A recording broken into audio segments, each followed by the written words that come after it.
Life is all about relationships. Lovers, family, body, or money. How satisfied you are can be completely explained by how you relate to things around you. This is Sophie Jaffe, and together with my husband, Dr. Adi Jaffe, we are here to explore and teach you how to maximize your relationships and achieve a happier life. Let's get ignited.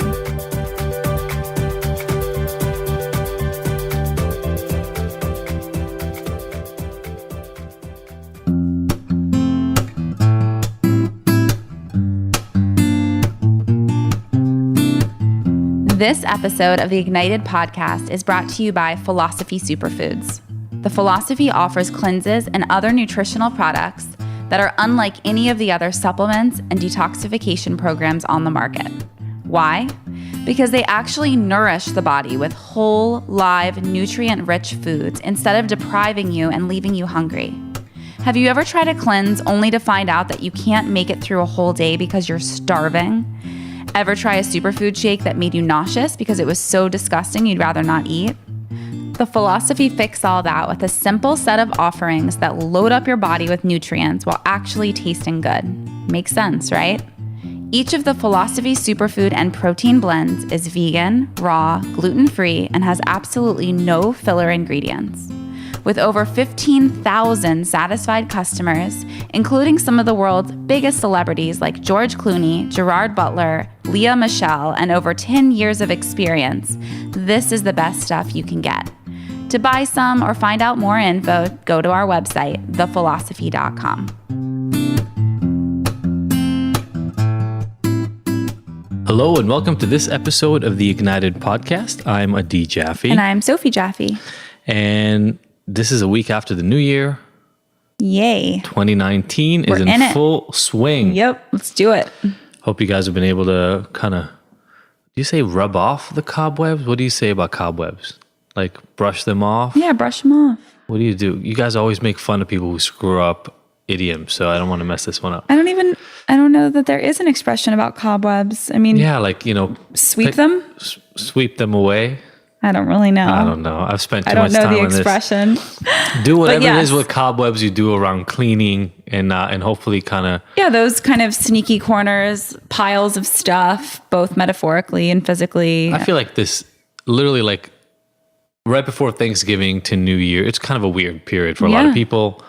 It can be dark. We're now a week past it. Hopefully you've exited it. Let us know how you're doing on your wishes, desires, new habits. If this is a dark time for you, I mean, first of all, you don't have to make resolutions. We talked about this last week. It's just another day. And take the pressure off. Step into your own life and make some changes where you see fit and jump back in. You don't have to think about it too seriously or feel like you have to make a bunch of shifts and changes. Totally. It's all good. It's all good.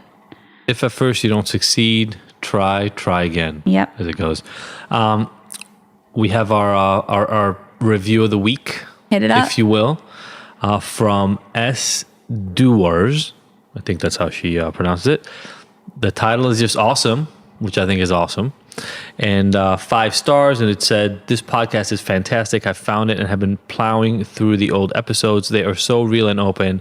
I have no addiction issues, but I found Adi's philosophy and insight very helpful. Sophie is adorable and so intuitive." You're adorable. Thank you. Oh, speaking of intuitive, I have a quote. I wasn't sure if I'd enjoy a husband-wife duo, but it's refreshing and relatable as a working mom and wife, and I think they balance each other out. Truth. No doubt. Their topics nail it every time. Well, now the pressure's on. I hope we make this one stick too. Now I just want to hang out with them. Well, hit us up. Yep. Tell us what's going on. Where are you at? We're in LA right now. Yeah. Come to us. Sophie, tell them what to do right now. I have no pants on, but... Whoa. S doers, do not show up quite right now. Give us like 15 minutes. Yeah, I mean, we just appreciate your feedback so much. And the way that we grow is by getting 5-star reviews if that's what you feel like it deserves. So give us a review. Make sure that you write something out. Let us know how we're doing. Give us some feedback, because that's the way that we grow this podcast and the way that Apple knows and everyone knows how well it's doing. And if you want to give us a 4, just round up. Remember, we have a friend, literally, I got to tell this story for a second. So, go for it. remember our friend who left like one of the first 10 reviews and told us he left 4 stars on purpose because he felt like if he left 5 stars, people wouldn't think that it was believable. Yeah. Don't do that. Don't do that. Just go for the full 5. Yep. If you think it's 5 stars, please leave 5 stars. Be honest, but don't leave 4 so people don't think that there's too many 5 stars. I love that. That's one of my favorite stories. But yeah, I mean, we really just appreciate, we don't really badger you guys much. We don't really ask you for much. We want this to be a free resource for you, but in order for us to keep this free and in order for us to keep showing up every single week, I mean, this has been more than a year now that we've been doing this every week, multiple times, sometimes in a week, recordings, meeting up with people, virtual, doing intros. Like, we take the time and energy to do this so that we can provide this resource to you. Please, the least you can do for us that will help us grow, it just takes a minute, maybe even less, 30 seconds, is just leave a review for us and write something out. And that's in the Apple Store, right? Or in the Apple Store, podcast. I think Stitch has there are a few different places where you can get your podcast, wherever you get it. Perfect. Just leave a review. That's it. Preach. And for extra credit, you can tag us on, take a screenshot of the podcast of maybe a favorite part or whoever we have on, the guest, something, and then tag Dr. D. Jaffe and Sophie.Jaffe and ignited.me so that we can see on Instagram what you're loving and tell us why. Are you on Instagram, babe? Yes, I am. All right, good. We have Bizzie Gold making a repeat appearance. Yes, we had such great feedback from having Bizzie in the first few months of recording Ignited, and we wanted to bring her back because she was in town and she had such a great time as well and had great feedback. So she's back for another episode. Yeah, absolutely. And hold on to your chairs. I'm messing up all the phrases today. Hold on to your chairs. Talking. Because it's speaking. Because it's, Bizzie doesn't hold back, and she doesn't hold back again today, and it's going to be fun. Sophie has a quote for you. The episode is all about what I really feel is about spirituality, but more than that, really tapping into your own spiritual being and tapping into your higher power, whatever that might look like, be called, and your own intuition. And intuition is a big thing for me. It's what's guided me on my paths throughout all of the different convoluted paths that I've been on. I think calling it paths instead of path is probably very true for you. Yeah, lots of paths. So this is a beautiful quote that resonated and reminded me of this episode. So it says, "The reason you have a hard time trusting your intuition is because you are still convinced that some outside authority knows better than you."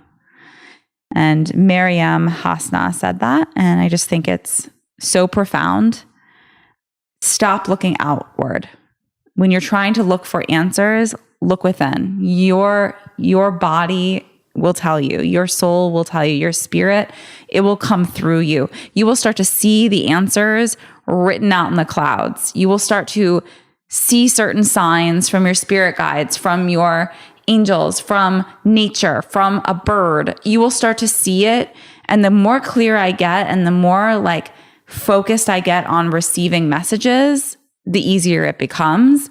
But when I'm clouded up by other people's perceptions and other people's opinions and reading all the things and looking at different people's things, it doesn't serve me. And I think that that's really the essence of intuition, is you have to strip all that away and go inward. And that's how you're going to hear and pick up on signs. Totally. I had a woman on the weekly chat today for the Ignited Hero program talk about how she never believed that she was likable and she thought of herself as stuck up. And I asked her where that came from. And it was actually a really interesting story. When she was a little girl in elementary school, like Kai, she liked reading a lot.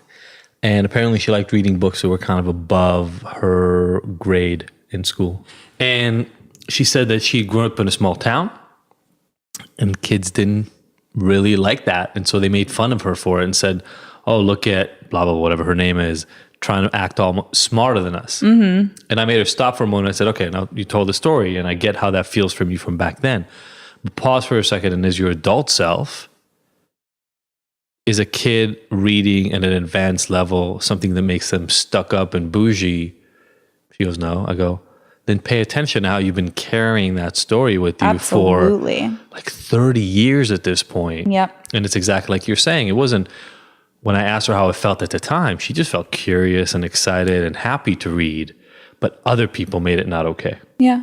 That's pretty much how it goes down. We carry these stories. Sometimes they're even from when we're like 3 years old. And it could be something that somebody says to us. It could be a way that someone treats us. It could be a relationship that you have with a certain person, and then certain triggers. We talk about triggers in this episode too. I mean, things can instantly bring you back to a phase or a time in your life, but the story and what we attach to it, that is what feels so powerful, and it isn't real anymore. It doesn't have to be real anymore. If you don't want that to be your story, it doesn't have to be. Even if it really was true at a certain point, right. It doesn't have to be the thing that defines you any longer. I think that's the thing that when it clicks for people is so powerful, is even if it was true at the moment, I'm allowed to change the story. Yeah, we are all changing all the time. I hope we're all changing all the time. Who I am this week is way different than who I was last week. Truly, I am way different. And I'm also changing at a rapid pace because I have a lot of, from the kids to work to being around people, like I have a lot going on. I'm constantly doing the work. I'm in it. I'm sitting with myself, sitting with uncomfortable feelings all the time, growing, changing, transforming. So that's exhausting, but it's also just where I'm at right now in my life. I'm in my mid-30s, just crazy to say, but it's true. I'm in my mid-30s and, you know, I have 3 children and I feel like I'm just so deeply in the work and in the practice, and from my friendships to my work relationships to the people I surround myself with, to you and I, to the way I parent, like I'm constantly having to like look at the patterns in my life, look at the things, the behaviors, good, bad, whatever, however you want to define it, and see how I can change, see how I can be better, see how I can show up more authentically, more vulnerably, more real. And it's hard, but it's even harder when I feel trapped because of an idea of who I think I'm supposed to be or who I was. If I strip that away and I just show up as I am in that moment and just do the best I can to show up to that situation, it's a lot easier. But when I'm tied to my past, I mean, I've done so much cord cutting and energetic cord cutting. I don't know if anyone's heard about this, but in the last few years, I've really tried to energetically sever different cords with people in my life, relationships, traumas, things that I hold power to that don't need that power anymore. And you can do that. You can do the work on your own without that other person even knowing you're doing the work.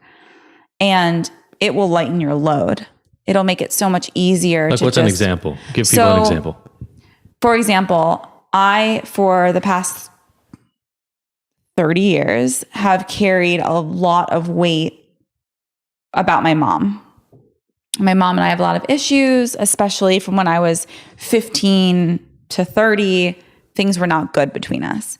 And a lot of what was not good between us was my story and the energy, the energetic tie from me to her. So even though we're 3,000 miles apart, I could think about her and burst into tears, or I could, like, the energy between us was so strong, that relationship, even if we weren't speaking for 3 years at certain points, I could start screaming or crying just thinking about her, much less talking to her on the phone, much less having, and that energetic tie was all from my end. So or at least the way it affected you was all from your end. Yeah, the way it affected me and the way I carried it and the way it weighed me down and the way it affected my relationships. And so I did a couple different, like, emotional kind of cuttings during moon circles, during ceremony, during times that I needed to, where it felt like a powerful time, during sweat lodges. And I cut that cord, and there's different ceremonies you can do surrounding that. But really, I mean, if you even want to just go to your journal and just light a candle and set space, make it sacred, make it powerful, and just have that time with yourself to just be like, I don't want to carry this weight anymore. I am officially cutting this cord. I release you of all of the things that I've held you accountable for. I release you of all the things I'm angry with you for. I release myself. I forgive myself. I forgive you. All of that. And then you cut the cord energetically. I feel lighter after doing that. And there's different layers to that. So over the years, it's taken time, but it feels so much better not to carry that with me. There's so many pieces to it, right? There's like forgiving them for whatever they may have done. There's one that I love, which is I've started looking at everybody's actions as if they're doing the best they can all the time. Yeah. It might not look like that to me because I might have a different idea of what best should be right now. Yeah. But everybody's doing their best. And if you look at it that way, then you're mad at somebody for doing their best. And that, that only takes you so far. It's not fair. Because that's the best they could produce at the time. And it might have not agreed with you, but they weren't purposefully trying to hurt you. Exactly. I mean, I remember even, we were walking down the street today talking about the North Carolina thing that you talked to your mom about. And even in this conversation with your mom about, hey, what was North Carolina like when we lived there? Because you moved around so much. You had one version of a story about why you moved around all the time. And then you actually talked to your mom and she told you, I moved back. I left North Carolina because of you. I loved it. We moved back because you kept I wanted to be closer to my dad. Pushing. I had an idea in my head about what I wanted. And I was so young, but I was really young, right? Yeah, I was like 5th grade when we moved. Yeah. So like 11, 12 years old. Yeah. And I was so forceful and so opinionated and wow, it's really weird how you must have let that go now. and just Sophie's like a bull in the full definition. You get things done when you want to get them done. Every day, every moment of my life. Yes. But yeah, I mean, it's kind of crazy that I impacted, like my mom and brother and I moved back to the DC, Maryland area because I pretty much forced us to. Right. But the story until this conversation, the story you had, you remembered in your head was my mom moved us around all the time. Yeah. And she did. But the reason for that move was because I requested it. It's just really interesting. So a perspective and really getting deep into the story of what actually happened back then. Sometimes it's different than what you remember. Totally. B, just the forgiveness and the cutting of the energy and saying, you know what? They weren't this energy that I'm giving, the tether, the anchor that I'm providing for this relationship that's not letting me move on. It's keeping me stuck. Exactly. Is my responsibility. Exactly. So you do it from your end and you take responsibility for yourself and the energy you bring to the relationship, and then you let it go to the best of your ability. Yeah. You can there's even exercises where you take an actual thread and you can actually cut it. There's all kinds of different things. I'm sure a shaman could help you with this, or you can look up different healers or energy workers and they can help you, or you can just do it on your own. Okay. Yeah. It's funny that you mentioned the spirituality thing, which we talk about in this episode as well, because I just did a Friday episode all about the power of believing in something bigger than yourself. So we talk about it here with Bizzie, and you just mentioned it yourself, and then we have a whole episode from a couple Fridays ago. All right, y'all. Let's here we go. We're gonna let you jump Buckle up. right on in. Buckle up. Bizzie does not hold back. Nope. Enjoy it. Enjoy it. Love you all. Don't forget those screenshots. Tell us and tell Bizzie what really resonated with you. Love you all. See you next week. We can't wait to hear. Bye.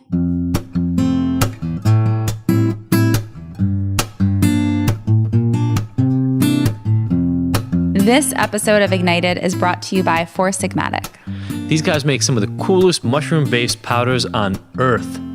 No, not those mushrooms. These are those medicinal and holistic wellness powders. They make a few different ones, and I've loved using them for a few years now. Yeah, you've been using them for longer than I have. Absolutely. I first found out about Four Sigmatic years ago. They work in such beautiful synergy with my philosophy products. Yeah, they're really great. They have packets of just single mushrooms like lion's mane mushroom. I love lion's mane. I use it every single day. but did you know that Buddhist monks use it to help during meditation? I mean, it makes sense. No wonder I'm attracted to it. There you go. They also have ones with coffee in them, and they use pure Arabica beans, so that's the good stuff. And they even have packets with cacao, and you know that because I love making the super powdered hot chocolate. Yeah, I love bringing these in travel. They make life so much easier. When we were in Israel, I use them every single day because they're so easy to use. We use them all together. Again, I use them in travel, and also in the mornings, I like to mix a really yummy, supercharged coffee with Four Sigmatic and Philosophy. We make it almost every single morning, and if you want to grab that recipe, you can check it out in the link in our show notes.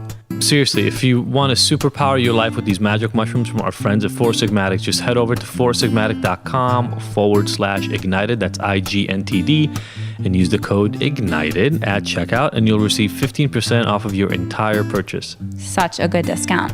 Yeah, and the offer is awesome. The product is awesome, and you should head over there right now. Thanks, guys. All right, everybody, welcome back to our conversation segment. Today is a first in the Ignited podcast Oh, it is. world. This is the first time we've had a guest on twice. Yay! I must be terrible. Yeah, Obvious, I mean, clearly. she's so terrible that everybody wants you back. We were talking before, I think it was literally like the third, I should have gone back and seen what number, but like the third or fourth episode was with you. Aww. And Bizzie was saying before that I was still figuring out how to use the microphones. So They weren't the polished podcasters that they are today. no, so everybody, I know how to use mics now, which is really cool. That's my win for the day. And we talked right after last time, I think, about already having you back because there were so many topics we didn't get to discuss. But now that's about a year ago, and this is I'm such a man of puns, and you just set me up for it so much. I mean, you're called Bizzie, and Bizzie is busy all the time. His 8-year-old You're just super original. His 8-year-old just did the same joke 5 minutes ago. So no, Kai? wait, we're not high fiving on that. Wait. Kai, you got Kai's shut a down. genius. What are you talking about? This is the best. Busy is a busy bee. At least you knew that was going to be something that I've heard before. There's always Yeah. the a-hole that's like, I have a good one. I'm like, yeah, do you? Shut your mouth. Yeah, it's built into your name. I couldn't, you know. It's good. I'm good with it. But I mean, in your case, it's like it couldn't be more true because I think literally, I mean, I was writing like I think you opened a store, you started a clothing line, Break Method has been blowing up recently, and while all that's going on, Buti Yoga is still doing its thing. So Yeah, and your mom. And my mom. and And you a have partner. a family. Oh, that. Yeah, So- the family part is definitely a thing. So I think like I because spent hours playing Slamwich last night, and I'm pretty sure I got taken for a ride and that they weren't the real rules because I lost hard. Slamwich.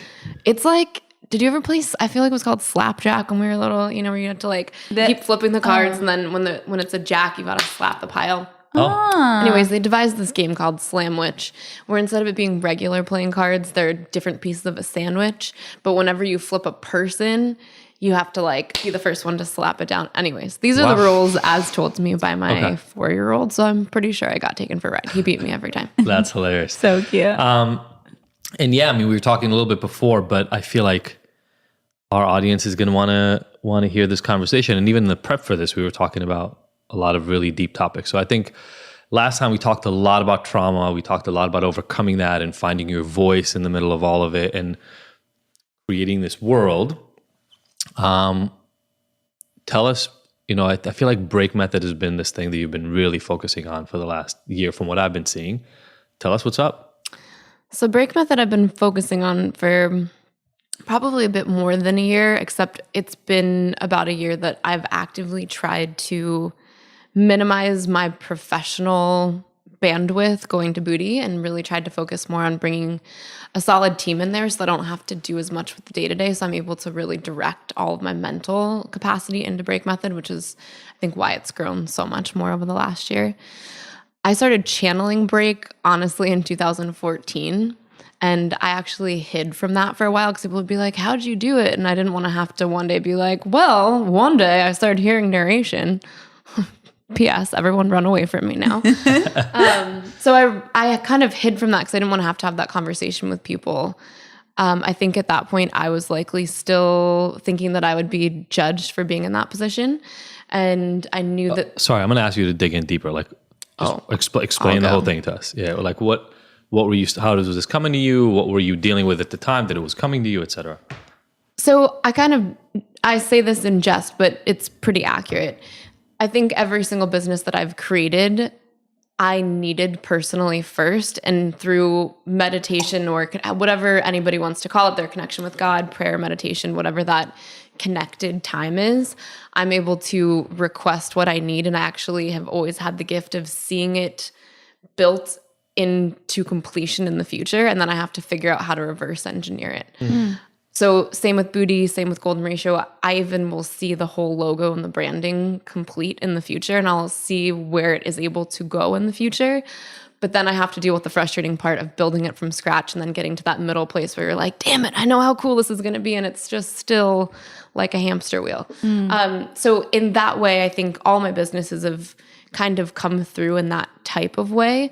But Break was different because it was actually channeled in a narration format where I would actually hear everything I was supposed to write. And I'm a writer, you know, I love writing. I've written a lot of articles for magazines, but because I am a writer, I know what is my writing style and words that I use and cadence to how I write, and none of this was me. And I remember, I think probably starting age like 19, I would have these moments that I think because at the time they were mixed in with having a lot of panic attacks, which I haven't had since I was 22, but they were kind of mixed with that. So then I would start to feel almost a little dissociative, and it would feel like I was just going to get a panic attack. So I think my brain trained itself to fear this place and to kind of backpedal from it and just try to ground my energy and to not go there. The place where you get a little kind of disconnected and out of body. Right, exactly. Okay. So like that dissociative where it's like you're observing yourself live your life instead of living your life, which is kind of what we were just talking about, Sophie and I, before we started. So I think I feared that because in my head, what was coming down the pipeline was automatically going to be anxiety or a panic attack. So I avoided it for a long time. Which is amazing because literally that expectation is exactly what you teach going to people cause a in panic Break. I know. Isn't that ironic? Like, well, no, you were it avoiding makes the breaking sense. of the pattern that would then become the beginning of Break Method. Precisely. Love it. So one day, and this was after I had my son, and this would, by the way, come out, I realize now, in little bits and pieces, because I was leading yoga teacher trainings and people would inherently ask questions about energetic anatomy where I'd answer something and in my head I'd be like, did I just make that up? You know, of course I wouldn't actually say this, but then I'm like writing it and all of a sudden I'm drawing a diagram and I'm figuring out in these moments that I somehow have access to information that I've never actually tangibly learned myself before in this lifetime. So I would kind of do that in little bits and pieces and I'm like, all right, let's just leave that where it is. We don't need to try to make that into a thing that it's not. And would just keep doing that. And then after I had my son, we were approaching the holiday season. And I remember just looking at my husband and being like, babe, I am really exhausted and I'm sick of having this feeling that I always dissociate and I'm like observing myself live my life and I keep hearing a voice. And I was like, here's the thing. Maybe you're going to have to take me to the psych ward, in which case it was great to know you, love you, take care of the kids. But maybe I actually need to go into this and feel supported enough to go into it. And he was like, I have your back. It's no problem. He really just like handled the kids. I basically was able to just go into my room and just start writing. And I was there for about 4 or 5 days, obviously like took breaks and stuff. This wasn't like I wasn't just like dirty locked hair. in. This is like Girl Interrupted style. Yeah, this was not like that. This was like at my house in Malibu, sea breeze in the door. Yeah. You know what I mean? This is not like that. Not jail. Not jail at all. And I still got to like see the kids, but it was more just like feeling like I wouldn't have to divert to more of my like human responsibilities. You were off duty. You were just like, I was off I'm duty. focusing on me. You know, when you go from that creative tapped in space to then all of a sudden hearing a child that you know is your responsibility, it shuts down all and even not hearing instincts. them, just knowing that it's your responsibility because you're the person that's on. I actually can't do it. The only And way he doesn't. when I had So to write, it's fine. No, when I had to write the book, we'll handle that next comment in a moment. When I had to write the book, I think 2 or 3 times a week, I had to leave right in the morning. I had to go and like sit somewhere and have breakfast or something and just not let the normal world in, because for me, as soon as it breaks, I just go into this thing and I never really come back to it. Totally get it. In fact, that same thing, when I tried to write my book, I ended up writing like 5 different versions of my book because every time my concentration would break, It'd be a I'd be different like, book. shit, now I'm writing a different book. What Yeah. is Totally. happening? I hired an editor to make sure that I stayed in line, because otherwise I'd never have a book. I would never have it. So I totally get the idea of needing to isolate. So you're doing that. And also there was clearly that aspect of like, maybe I am totally losing my shit simultaneously, you know, in which case, like, please protect our children. You know what this is an interesting point. I want to get to the rest of how you put this together, but I deal with this with clients all the time. I mean, I would say almost all my clients, and some of them are listening to this right now as we're speaking, who struggle with an addiction problem. A huge part of it, some of it is to deal with past traumas and things like that, no doubt. But a huge part of it is not being willing to accept who they are and trying whatever they can to cover that. So I'm not social enough, I'll drink so I can be more social. I have I'll call him a kid, but he's in his early 30s, so not a kid at all. But he's hyper self-critical and other critical. So that internal dialogue that we all have with ourselves, for him, just like it used to be for me, it's on all the time. He was complaining the other day when he watches a movie, he can't just watch the movie. He's critiquing the bigger topic and the overarching purpose of making the movie and talking about the director. And this narration is going on in his head all the time. Mm-hmm. And I had to kind of pause and stop him and go, and what's the problem with that? Like, why is that a bad thing? And he didn't really have a good answer, other than the fact that it doesn't happen that way for other people, or that he's been told in the past, kind of like, to shut up. We don't care about that stuff. We just want to just sit and enjoy the movie. And so he learned over time, you got to quiet that voice. But he doesn't have a way to do that naturally. And so he smokes a shit ton of weed and then drinks on top of it. And, all of these other ways to just make himself focus on something else and not who he truly is deep inside. And I feel like even with all this stuff that you've just done and all the work that you're doing, helping other women, it's primarily women, but men We actually too. have so many men now, Awesome. which is That's beautiful. I'm so grateful. Dope. That's awesome. And you're helping all these people break through patterns that they've developed over either before they were born or through their experience in life. And yet we can fall in the exact same patterns, right? Say to ourselves, like, 100%. maybe I'm crazy. Well, what does that mean? Like, We're all, to be quite clear, we're all completely batshit crazy. Yeah. Every one of us. think Like, a lot are we of- in the simulation? Maybe. I don't know. Probably. as the Matrix Elon opens. Musk seems to think so. Totally. Creatives, I feel like creatives generally are pretty crazy. Cut off ears, artists. Absolutely. Like, you just got to do it is like at that point of giving up complete control that sometimes you have your best ideas. And We're not trying to control the idea, sure. which is what I'm hearing was kind of happening for you as you're narrating. And at a this. certain point, even that creative process, to kind of piggyback on this triad topic that we're trying to hit right now, at a certain point, you have to almost disconnect from the physical world to go all the way into the internal world to properly pull that message off the stream somehow. I mean, I know that's what used to happen to me with music. Like, I made my best music when I was in these places where I could not rein it in. Either I was too angry, too depressed, too crazed, something was happening that I didn't have the ability to put boundaries around it. And that's when it was the best. Other times it was kind of like a proxy of what that would have been. But wait, weren't you on a lot of meth then? Also on a lot of meth. Wait. Wait, couldn't that have been the No, meth actually, I mean, talking? some of the, it's kind of crazy, but some of the best stuff that I ever think personally that I made was like, after I got robbed and I isolated, I locked myself in my studio for 3 days. I didn't let anybody come in, and I just slept and wrote. Like, that's literally all I did. But were you or were you not on meth at that time? Actually, I ran out of meth because the guy stole all the meth that I had. And you were isolating, so you couldn't get more. I could not get more. But But I mean, my daughter Sarai's dad, who's passed away, he was an amazing artist, like visionary artist, but he was also bipolar. And when he would go into a manic phase, his artwork was like off the charts, amazing. Right. But he also wouldn't sleep and would isolate and start to take all the drugs and just act like a total Yep. yeah. total loony. Yeah. And So would listen basically- and be like, babe, I'm levitating right now. And I'm like, you're actually not though. Like your See feet your are feet. still actually touching. No, I'm levitating. I wish you were, babe. I really do.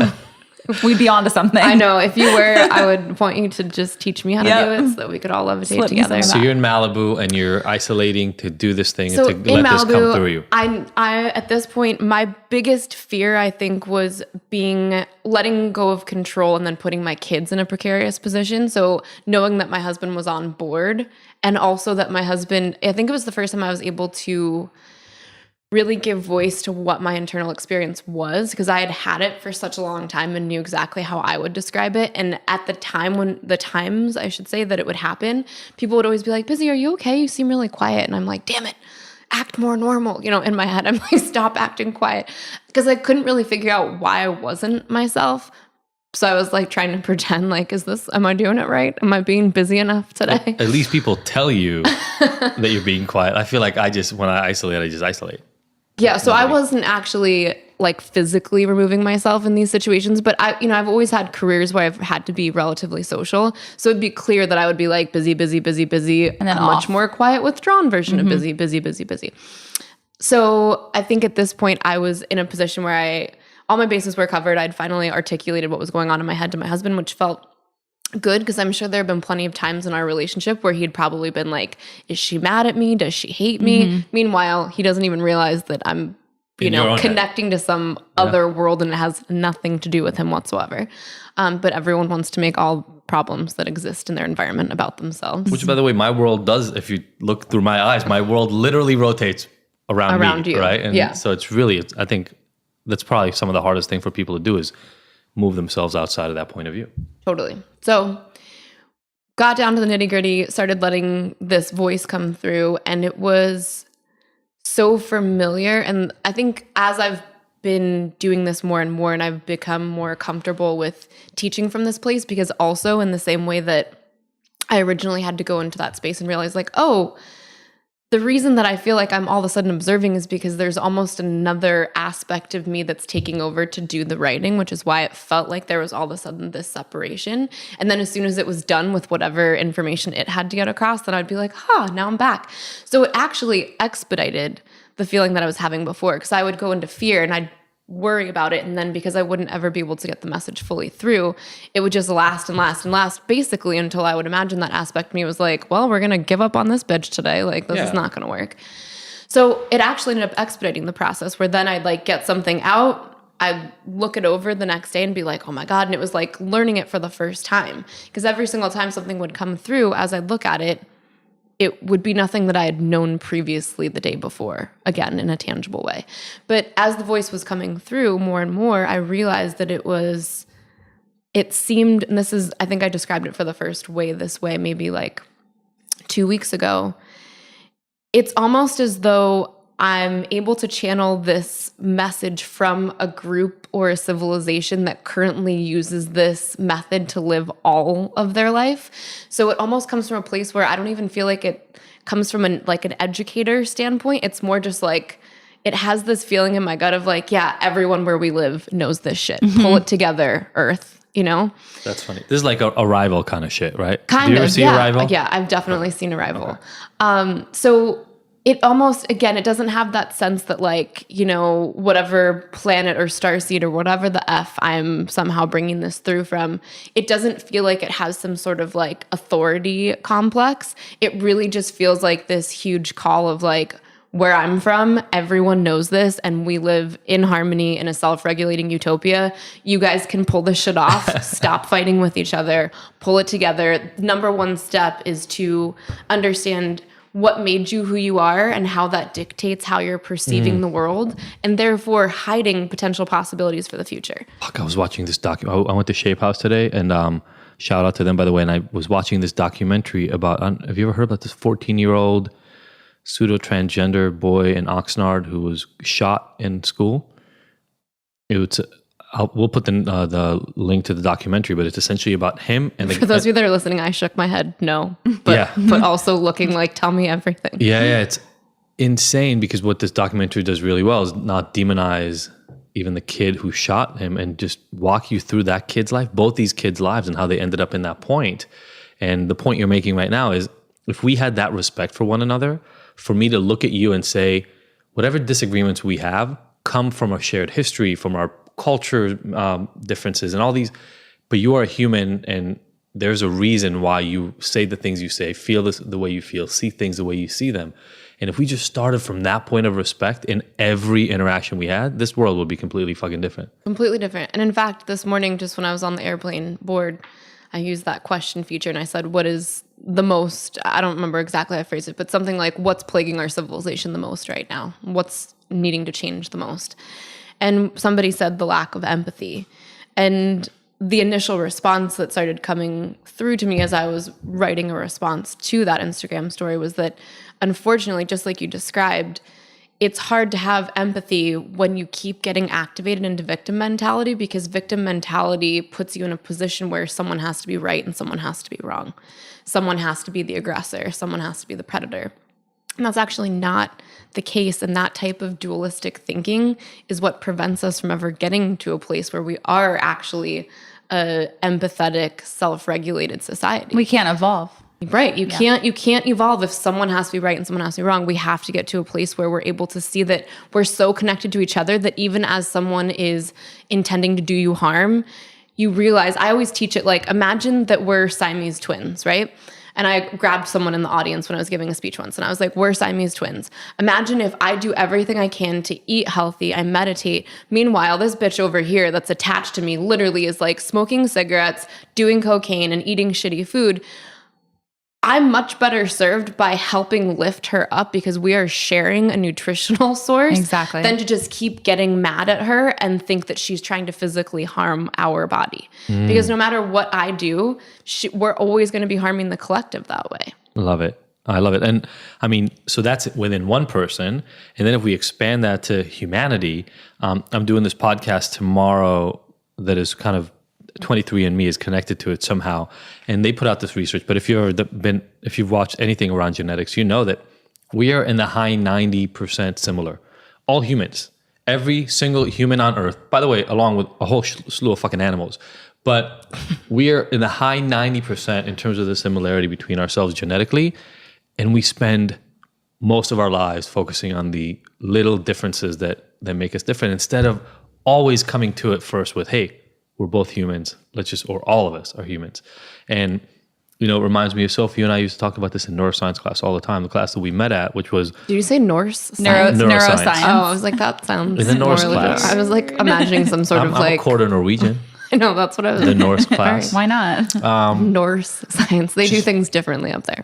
Just me mumbling is all that was. In neuroscience, Sophie and I used to have this joke when we sit in class, when every time they would present us with two competing theories of anything, we look at each other and go, let me guess. Everybody found out it's actually a mix, and it's not one or the other. And it would inevitably prove true every single time. Which was really nice, and it satisfied me on a very deep level, because that's how I felt about everything always. I was like, my dad lives in California, and I live in the East Coast with my mom. I'm both. I'm East Coast, I'm West Coast. Mm-hmm. I'm city, I'm country. I'm, like all the things. I'm both. Why can't I be both? Why do I have to choose? Yeah, and I think you bring up, I think, the most important point, and it's what I'm going to be teaching about in DC next week. Yep. There's so many structures in our society, and also mass narratives through the media and political structures, that make you believe that you have to choose somehow to stay safe. You're safer in your groupthink, or you're safer in your identity than you are as an individual. And while I understand, I think there are some people that are trying to incite people into that groupthink because they genuinely believe that they are keeping people safe. When we become more individualized and we realize that every single one of us is completely unique, that is, to me, the only time we can be 100% a collective, because then we all have equal power in our individuality instead of having to lean into one piece or one aspect of our identity or groupthink. Absolutely. And to be fair, the three people sitting around this table right now benefit from a lot of the systems that have been put in place over time. And so, victim mentality or not, there are boundaries and guides and hurdles and walls that you have to climb over, which, I always joke about this. It's kind of weird. Like, I'm actually a first generation immigrant, right? Like, I moved to this country at 14. Nobody else in my family beforehand had lived here. So I'm a first generation immigrant. Nobody would fucking know it by looking at me on the street. Right. So I don't struggle with the same things that an immigrant from Mexico struggles with, or Puerto Rico, or anywhere else in the world who comes here, or somebody who's Muslim and comes in, right? And so because I don't have those struggles, I do to some extent from other people's view of me. And I talk about the Pygmalion effect and confirmation bias. And I'm sure you do some of that stuff with work in terms of how do we view each other. I get impacted by the way the expectations other people have of me, but I'm pretty safe in that sense because people don't expect me to be part of these minority groups to some extent. And I think there is, I mean, you already mentioned this, and you're going to go talk to Young Black Leaders Conference, right? Which is amazing. We've got to talk about that because holy shit. But I'm pretty excited about it. Here. hell yeah. And I want to respect that there are struggles, internal struggles that people in this country and the world have when they wake up in the morning that I know nothing about because I've never lived in that body. I had the feeling of an immigrant for about 1.5 years or 2 years when we first moved to this country until my accent straightened out. And once I no longer sounded like I was... still have an accent. Yeah, let's be honest. I try so hard. All the time I try. Okay, so it's not as it's not as severe. Totally, but I still have something. But I mean, I guess my sister was in the IDF, and I think I pick up on it. You maybe. pick it up. Yeah, totally. But it's so like people think I'm from New York. Like it's simple for me versus other groups that just the mass. Like I still think what we're talking about is relevant because the work I want to do is with people like me to stop fucking looking down anybody in the world because you don't know what they've been through. You don't know the struggles that they have to do. Your job, I think that's what you're saying as a human, is to help them become their best selves because then we all benefit. Just like you and the chick smoking and like eating shit food share the same body, we're all sharing the same planet. We're all, well, and we're all in reality, if we look again at this kind of idea of collective consciousness, I really believe that, you know, if we were to think about like quantum computing, for instance, right? When like all of the computing power gets to that place where it's this like one massive network and it's so brilliant. I think that at a certain point, all of our consciousness connects in much the same way in a more energetic realm that we can't really conceive of, I think, the average person. So if you think about that network, right, and all of our brains are connected, if we have a bunch of people in that state of consciousness that are constantly operating in fear mode, right, they're going to impact all of our consciousness because it's all connected. And I almost think of like God consciousness and how sometimes it can seem like God's out to get the world or like God's trying to lift up the world. I think that some of that skewing dark or light ends up coming from, if you look at us as a network, whatever percentage of that network is living in fear and darkness is going to impact like what God consciousness does or the opposite. For sure. So I'd like to get people to a place where there's more light in the collective consciousness so that people don't perceive that God's out to get them, whatever God means. I like to leave that to whoever. Yeah, I struggle whoever's with that. out there that they Sophie try to knows define this. it. I struggle with that word a lot. I struggle with that word. Do you? Yeah, I mean, I'm more comfortable with it than you are, but I'm not like, it's not the first word that I would say. I'd say like universe and all that kind of stuff is so much more. But I'm also I am comfortable with it being interchangeable. Like that makes sense to me, but I'm not going to use it as my first term. Yeah, it's really interesting. I mean, and again, it's kind of just in the conversation we're having right now. If we give that difference too much power, we're all trying to describe the same thing, exactly. Right, which is why to me it's like whatever you make of that, I'm talking about some sort of just some sort of collecting point of energy where it's like if we were to put all of our energy together and then we were to take some magical leap to say we're probably not the only beings in the universe and there's probably more than one universe, right? And we keep going down that rabbit hole. Yeah. Wherever all of those consciousnesses connect to is what I'm trying to describe. The collective entity that is the universe, known world, whatever you want to call it, right? Yeah.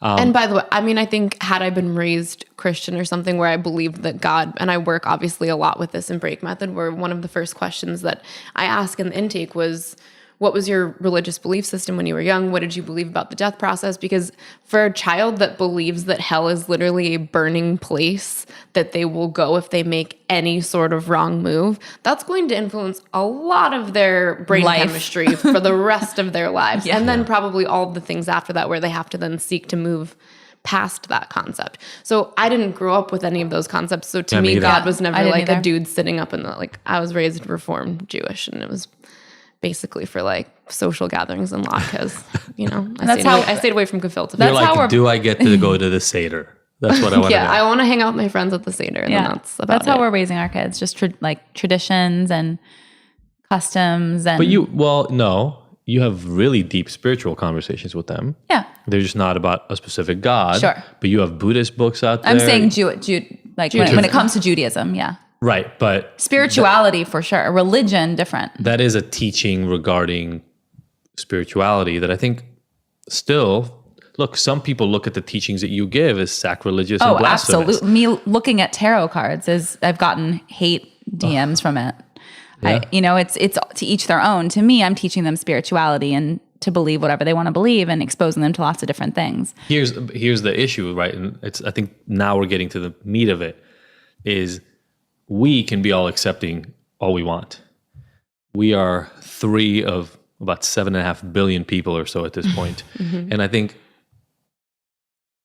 I know why I do the work that I do. I assume why you do the work that you do is because unless the overall consciousness, unless we somehow find a way to elevate the quality of intimacy in relationships, the struggles people have against their internal processes that they learned and developed over their lifetime, unless people break through these limiting realities that they live in and get trapped in. Which come mostly from beliefs And cultures, and which are But all intertwined. And then even culture goes back to influence your belief systems. Yeah. So unless we do something to address that on a mass level, we can have this conversation here all we want, and it'll be fun, and it'll be really, really great, but we're kind of preaching to the choir a little bit here.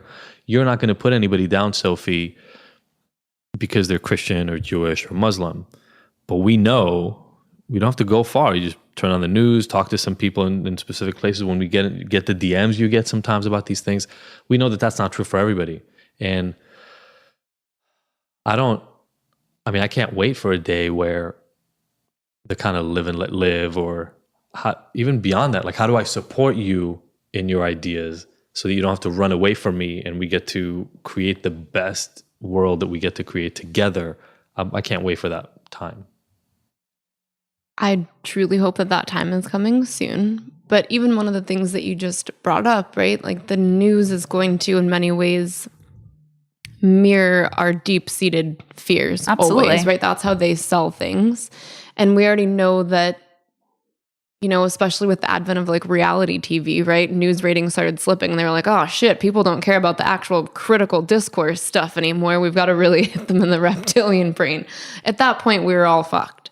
So I think people would be better served right now, and I might get some flack for saying this, but I believe it to my core, for turning off the news and spending time like out in their communities. Oh yeah. Because you're going to get a much different picture. It like doesn't matter who you are, Black, white, Asian, Muslim, Jewish, it doesn't matter to me. Go out in your actual community. You'll be hard pressed to see the exact same thing that the news would have you believe is lurking around every corner. Because I believe that humanity is significantly better than what the news would make it out to be. Absolutely.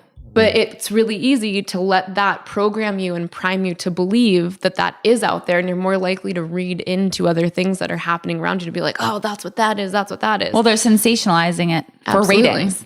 They have an agenda too. They're not just sharing the news. No, it's not just totally a non-biased. If it bleeds, it leads, right? That's the tagline. So sick. Right. So, I think that is a huge problem for our society. And it actually makes people More when afraid.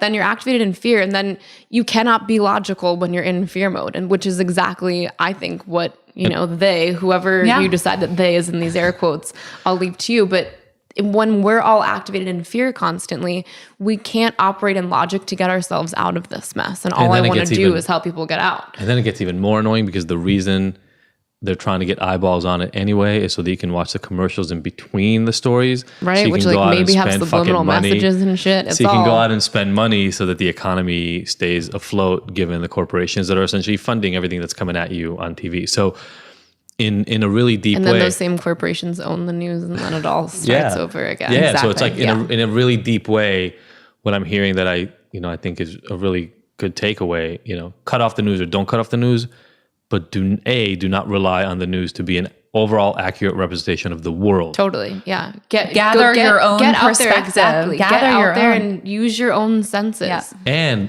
And the other thing that I think is important here is, to whatever extent it is reflecting elements of reality, that doesn't mean we don't get to change it, right? So totally. just and this, look, I'm from Israel, when 9/11 happened and when the transition here. I mean, it's not like people loved Muslim, like ultra-religious Muslim individuals in this country anyway before 9/11, but then it created a real stigma, etc. And I come from a country where Arabs and Muslims are stigmatized against already, so it really fed into that for me. And yet, if you just do a little bit of work and you go out there and you go and fucking meet some Muslim people, some people who actually believe in Islam and not what you see on TV as the version of that, you'll just get a much broader view. And it's, imagine for a moment, maybe I'll say this as a white guy, imagine for a moment if everybody conceived of me as like a neo-Nazi, because they see that as white people on TV. And I'm sure that there are groups of people who see me and imagine that I'm like that somehow. And so if we can maybe understand that if we live in the extremes, we're going to live in the extremes. We're going to stay there. We're going to stay put. We're going to keep, creating these visions of others that are so distant from who we are that we'll never be able to connect. Whereas if what you do is what you were talking about before and just go out there, make the connections, live in your community, reach out, not necessarily like only inside, like in your street, but just kind of literally go outside and like everywhere and expose yourself to what is actually happening around you, and your views will change. Open up your eyes. I travel a lot, obviously, for work, and I'm always in new cities, and I actually have a policy just like in my head, that I think a lot of people, especially when you're in different cities, and I like to walk a lot. I go out of my way to walk as much as possible, not like always be taking Ubers. And a lot of cultures, I think where someone, again, I always kind of jokingly say, but it's not really a joke in break method, that if you show up smelling like bacon, someone's going to be like, I want to eat bacon. Like, I love bacon, which basically just shows if you show up thinking that you're going to get preyed upon, someone is going to get activated into their predatory instinct and be like, I will fucking eat you. And you're like, oh God, I'm being eaten. When I'm walking on the streets, I don't give off a bacon vibe. And I like to wear short shorts, and I like to wear, my high heels and whatever it is that I like to wear. And a lot of times I will have, guys or whatever be like, hey, you're looking good. I have a policy where I always will say, thank you so much. I can't tell you how many times I have struck up really meaningful, deep conversations with people on the street. It is, I think, this doesn't mean that every single person that does this, we should assume that they have no ill intent. But when I say go out in the community and use all of your senses and be discerning, not everybody wishes you harm, even if they're like, you look great in those shorts. Like, why do we have to get to a place where that's suddenly automatically predatory intent? Because every single time I've been like, thank you so much. They're like, you look really beautiful today. Like, where are you going? Like, what are you doing? And I've struck up some amazing conversations with people that's just like their language, where they think like they're supposed to give compliments. Yeah. And, but if I were to go out there and think that every single guy that whistled at me or gave me a compliment on the street was somehow out to rape me, I would respond very differently, and I would maybe miss out on that conversation. Totally. And as somebody who does the work with a lot of women who have gone through this, I can totally understand if you've been through an experience like that where a guy in high school or an older man when you were younger acted inappropriately and sexually assaulted you, that you're primed to believe to that look that's at the world always that way. Going to happen. Mm-hmm. And I think what we're saying a little bit is, how do we create systems? How do we create courses, workshops, opportunities, books for people who've had that experience to find support, discover tools, and break?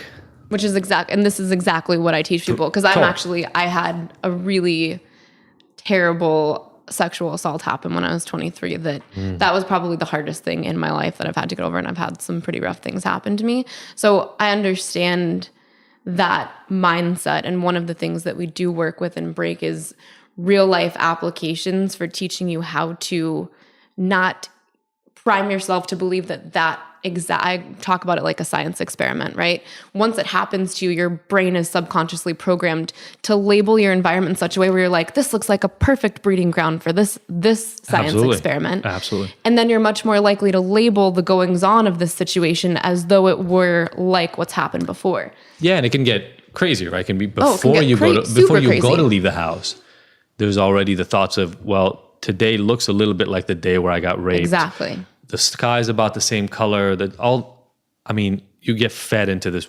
Literally all a world of your view. senses, Exactly. smells, sounds, songs, all of it. Break, it's funny even in the names, right? So break is about literally breaking these cycles and breaking through the And being more specifically, I teach people how to not run away or retreat from the stressors and in fact go back into them. Exactly. Lean in with all of the right tools and logical questions to ask yourself to get yourself out of that fight That's or what we flight do. response. We have so much, like we do a lot of work with sex addiction because we went through that. And a lot of women reach out to me and they want to know. And that's like the first thing that I say is like drive past those trigger points. Dig in, like go to those pictures of that. Because they don't really have power if you don't give them power and you don't can keep desensitize it. And if you have to do it in a supportive way, you do it in a supportive way and get help along the way. But what I love about it, so you called yours Break, we called ours Ignited. It's kind of, but it's a really similar idea of how do you reconnect to the being behind all that? Because what I tell people get so pissed at me when I tell people that I can help them beat their addiction because they talk about it like I'm curing addiction. I'm like, I'm not curing anything. What I'm saying is when you get to the core of your issues and you're no longer, like you just said, running away from anything in your life, alcohol is not that fucking important. It's just not. And I'm not saying that's easy. For some people, that takes years and years of work. For some people, the shame and the overwhelming patterns in their environment up to the moment where I meet them are just so overpowering, or their environment is so limiting and they have a really hard time doing the work that needs to break them through this. So it doesn't always work. It doesn't always happen. Not everybody gets to the end point. But once you get there and you're not running away from anything, a lot less becomes scary, a lot less creates anxiety, a lot less in your life makes you feel like you have to run and hide. And that to me is when we beat our addictions, when we beat our PTSD from earlier struggles, when we ignite, where we become our best selves. So I like what you were just talking about with the environment, right? Once you get yourself to a place where you've done this work, the environment itself is no longer pushing you to this highly, emotional response place where you then are pushed to act on your addiction pattern. I think one of the interesting things about this, if you can get people to understand what made them who they are and what that faulty belief was that they started letting run all the time in their subconscious mind that even led them to the place of becoming an addict, also chose where you live, who's in your life, how you interact with those people, what your body language is with those people. So by getting to that initial mechanism and thought process that created the addiction, brought these people into your life, I think you're able to kind of almost like go in and collectively swoop up all of the things that were generated by this faulty pattern in your brain and then start to understand them and potentially relabel them. So it's not necessarily the person, but it's the way your brain has attached to that person or the way you're currently communicating with that person is from the state of being an addict. Once you solve that and you realize, oh, these are all the different thought processes or triggers that are subconscious that people don't, that's one thing that's become very clear in my work. When you get people to try to assign what things in their environment trigger them, they don't know. They're not thinking granular enough. By the time they've written their first list, I'm like, how about this? You think it's this, but likely if you think it's your husband, it's probably when you look at the clock and you realize he's 3 hours from being home, right? It happens long before the actual person that you think is triggering you is physically in your environment. You might look at a pair of his jeans and already be triggered. The night before, as your head is spanning what's going to happen the next day, you're already predicting based on past patterns what is going to piss you off. You wake up in the morning, that already completely sets off the way that you approach your day. I mean, at the end, what we find out is almost everything in your life reinforces the story, right? And exactly what you just described, in my opinion, in the work that I do, is that does come a lot from the addictive personality, which I believe the source belief in my term, I don't know what you guys would refer to it as, is I have to be in control to be safe. And if they're constantly replaying that source belief in the back of their mind, they also have to have a part of their brain chemistry that creates chaos because they always need to create chaos and then seek to control the chaos all the time. Yeah. So exactly what you just described is like the quintessential. Yeah. I love addict. it. So I was thinking instead of asking the 5 questions, since we've asked it, I just want to know what's igniting you lately and where could you show up and be more ignited in any area of your life right now?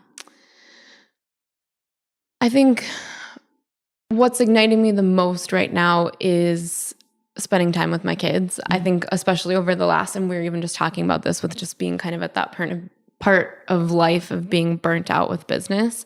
I spent so many years prioritizing business over family. And in fact, I remember vividly one day when my son was 10 months, getting home from work and like going to tuck him in to his bed and looking at him and being like, holy shit, I don't even know you. And it just like, my whole world just kind of came crumbling down. I was like, oh my God, I have to literally get to know my 10-month-old son. This is so embarrassing.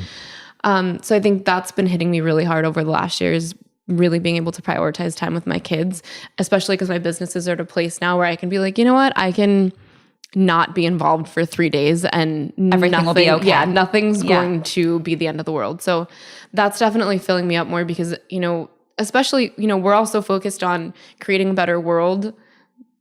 That is equally as important with our kids, because our kids, you know, if we're doing the work, if we do the work that we do, like, and then we can make our kids even better at all that, like, we already have so much more knowledge. I mean, not to rag on our parents, but if every single person at this table were to think about how we were raised, we're killing the game, y'all. Shit show.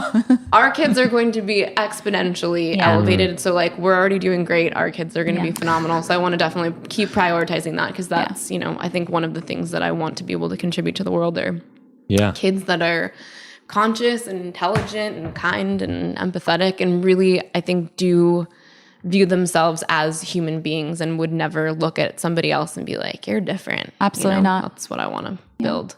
Beautiful. Is there anywhere in your life right now that you wish you could show up and be more ignited, or?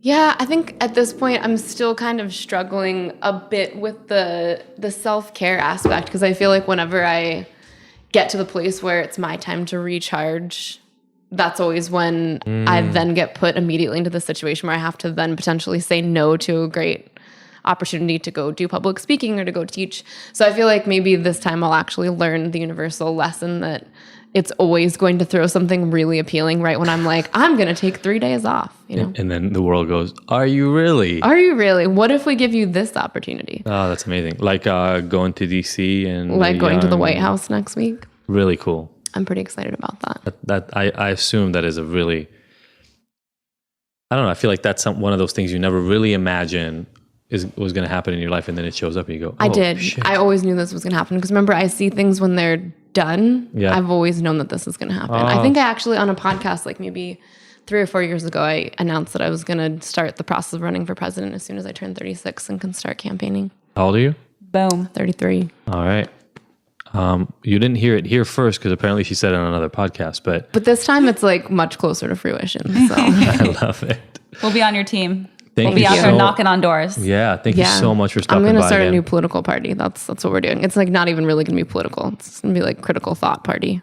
I love it. We're in. Let's include some spirituality and energetics. Bring that back into our existence. I already see the bumper sticker. Right? Mm-hmm. I always say jokingly whenever I leave things, I'm like, listen, we're just going to keep evolving until we materialize off this bitch or dematerialize off this bitch. So just poof. Yeah, poof. Until we can somehow like ascend to a different dimension, I'm not going to stop.